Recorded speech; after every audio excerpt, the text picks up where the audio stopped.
Everyone, hope you are doing well from wherever you're watching this channel, depending on your time zone. Now today, we are anticipating for the court to make a decision whether Kithure Kindiki will take the oath of office as the deputy president, or there will be a stay order until the matter about Rigathi Gachagwa's impeachment has had and determined to a conclusion. So we will wait and see what the court is going to say. But beside this, yesterday, CS Aden Duale was on Citizen TV and Jeff Koinange, and there is a statement he made in regard to what led to where Gachagua, or the situation that Gachagua is in as of now. He is alleging that on 26th of June, there was a planned coup.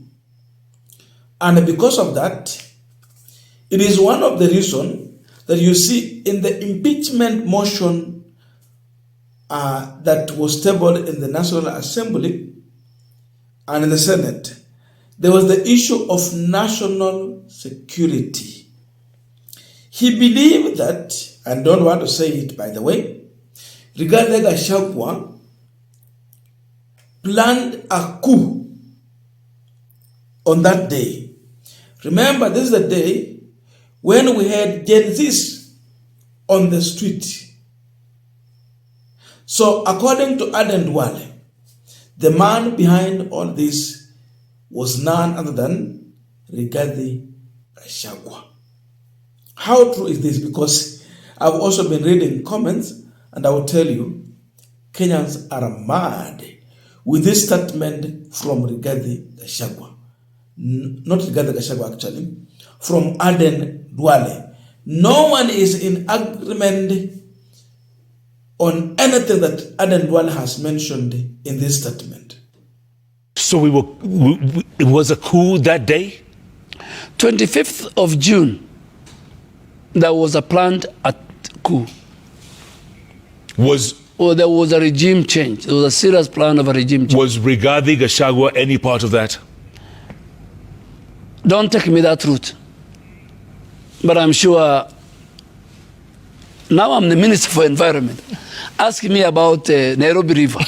Ask me about waste management. I'm sure the custodian of intelligence and security. Yes. But you were defense CS then. Yes. You were defense CS. I was a defense CS. So when I retire, I'll write a book. No. Now I'm still in government. You were just... Now I'm still under oath of cabinet collective responsibility. Right. Yes. And secrecy oath, whatever. Yeah. But still... But I have told you there was a coup. There was a coup. There was a coup. And things could have gotten very and that's ugly. That's why one of the charges against in the impeachment motion was about national security. Yeah. I mean, you need to read, you have written a book. You need to read between the lines. One of the charges is about infringement on the national security. When you are a member of the National Security Council. Then you must abide by how that national, and the president is the chairman. Yeah. Yes. And when he called out Nuruddin Haji at one point saying the NIS director is the most useless, or whatever he said about it. There are certain institutions you don't touch. in our country. No, you don't disparage them. You don't indict them. Not only national intelligence, security organs, National Intelligence Service, the Kenya Defense Forces, the judiciary, the office of the DPP, the Ethics and Anti-Corruption Commission, but more so, an institution of the status of the National Intelligence Service. That not only gives intelligence on how to protect our nation, both internally and externally, but engages with other key global intelligence partners.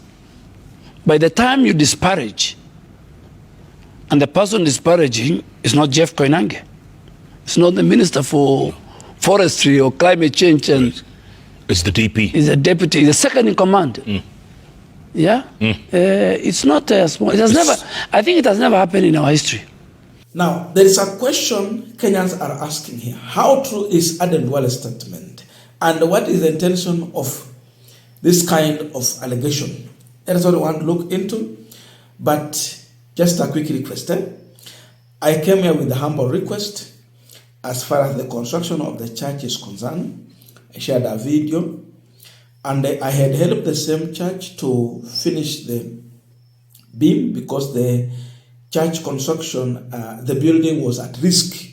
So I fixed the beam and I was able to get them a tree to split the frames. They needed about 150 pieces and I managed to get that.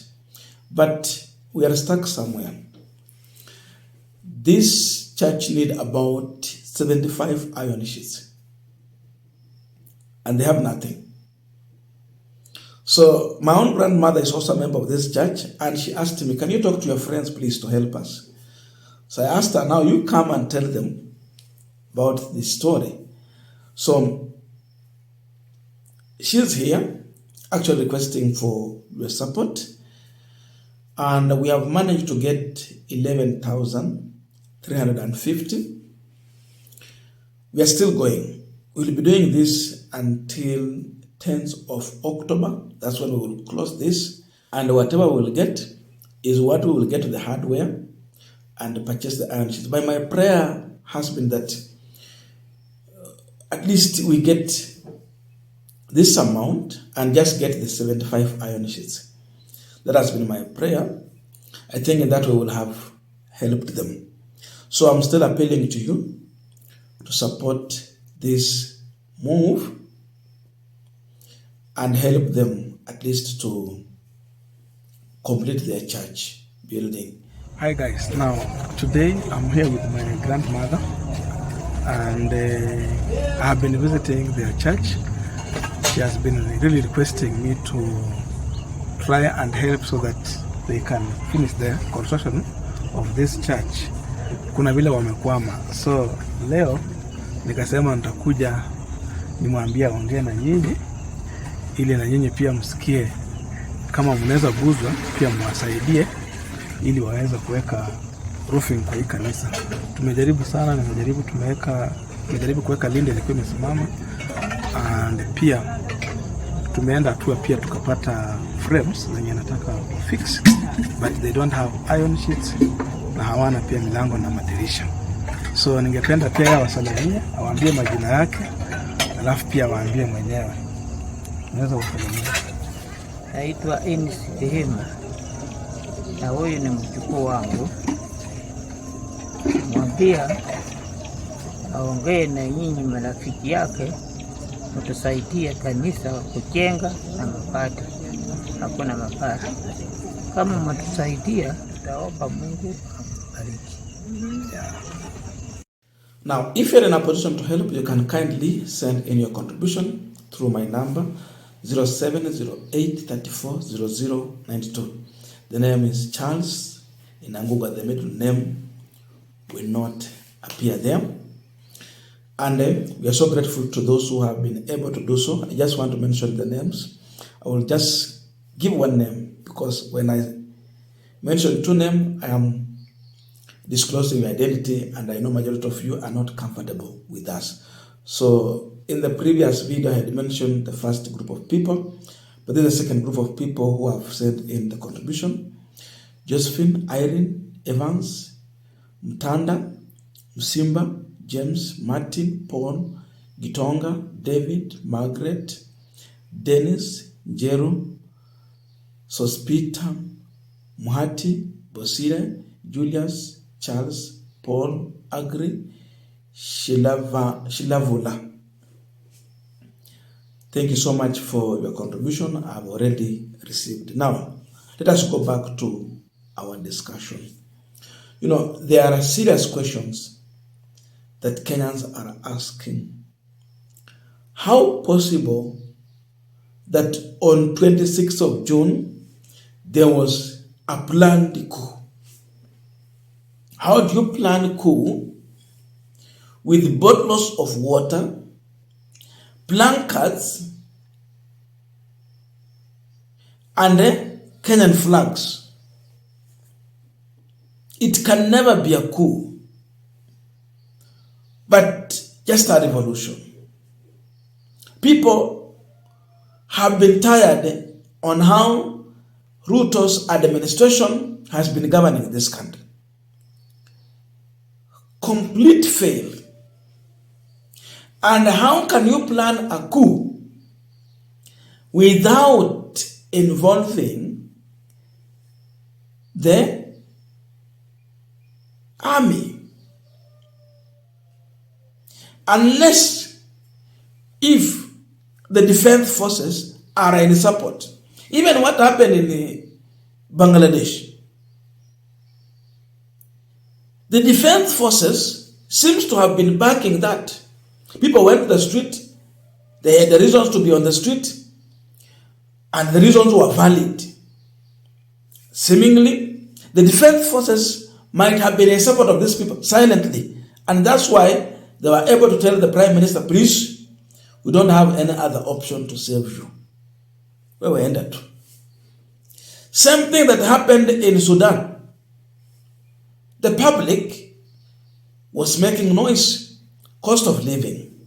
Mambo ya mkate ilileta shida kubwa. It seems the defense forces might have been behind the people. And that's why there was no option but to tell the president, tafadhali, wewe kaa kando. So, you look in all this, if there is any change people are yearning for, and the issue they're raising is something that is convinced, has made the defense forces to get convinced, they will support it. Ruto took the defense forces, Kenya Army, they were on the street. Wanaenda kule, wanatoka, wanarudi, pole pole tu. And we warned him. How comes the police officers were tear gassing Kenyans? Even with live bullets, they were shooting at Kenyans. But when he brought in the KDF, they walked on the street, then go back to the barracks. No shooting, no nothing. Kaona kukona shida kubwa. Gachagua made some noise. Of course, we understand. And the reason behind that was that the NIS were putting a blame on him. For me, I saw NIS, acting in defensive way because already they had failed. They had no answers to Ruto. That hamukuona kulikuwa na mpango ya watu kuja kwa parliament. Na wale wabunge hawako wanasoma mood of the people to say that they don't want the finance bill. So Gachagua was trying to defend himself. He called Aden Duale. He is not the first one. William Ruto came out and gave all manner of definition to Mutiambai when he was the IG of police. How comes when Gachagua talk, it becomes a major issue?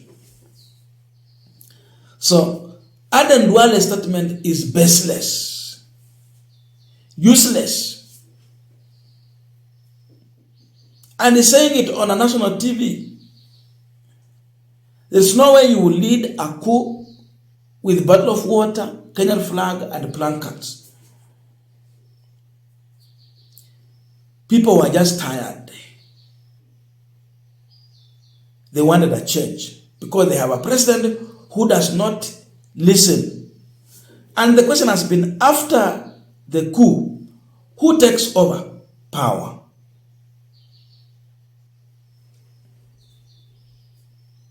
Is it regarding Gachagua? The answer is no. So who benefits or who takes over power? Watakuwa ni hawa wanajeshi. Hata kuwa Gachagua, you've done a coup, sasa Gachagua. How? Wanajeshi watakuwa kwa pale. So, he is not convincing in any way. And I've been reading comments also. No one is, In fact, these are now the advisors to President William Samoei Ruto. Look how they behave on live TV. They are the ones to advise Ruto. Now they put that as one of the charges in the impeachment motion of Rigathi Gachagua. And indeed, if Gachagua was able to lead such kind of a movement, then Gachagua is tough, he's dangerous, and he should even lead this country. I can say so. Wengi hatukumpenda vile alikuwa anaongea mambo ya ukabila, lakini haikufika hiki kiwango, because we saw massive, well-organized protest in Uasin Gishu, Bomet, Eldoret, Marsabit. It was all over here. Hata paka hapa Vihiga, it was all over. And even indeed Gachagua was pushing for that. Na tunajua zile shida tulikuwa nazo. Gachagua is the right person to lead. Kama ni hivyo.